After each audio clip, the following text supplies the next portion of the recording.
For me, Assassin's Creed is essentially a long, epic story of a guy in the prison going in a machine called the Animus, and he's going to relive the life of his ancestors.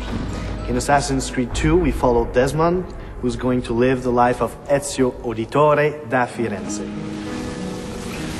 The meaning of Ezio's name, in following with the tradition established by the first Assassin's Creed, is that Ezio means eagle. Eagle, or the flying one. Its origins come from Greece.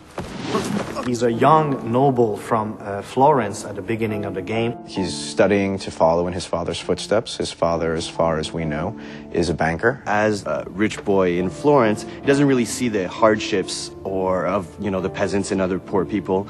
And it doesn't really affect him either. He's more of a carefree guy. He does what he has to do. He's got lots of money. He's got lots of friends. And in regards to the women, he's very charming. He always says the right thing to surprise them, to stand out of the crowd, and that's why they have a really hard time resisting to his charms.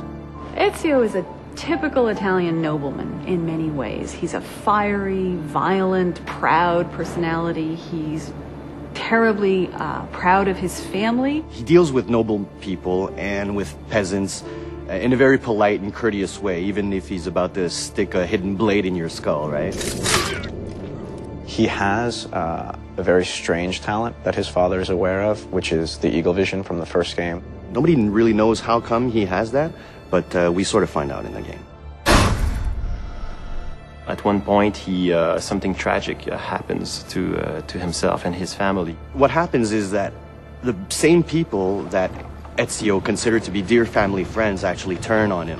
People that are very close to him are taken from him, and becoming an assassin and acquiring the skills will give him the abilities necessary to exact revenge. When you're used to just living free and living without a worry in the world, and all of a sudden the entire Florentine army is looking for you, and you have to protect your mother, you have to protect your sister, and you have to defend yourself. Changes everything in his life. So going from this life of la dolce vita, in Italy, it will have to become this guy who needs to kill in order to survive. We see Ezio progressing very much so throughout the game, physically as well as emotionally and in his personality.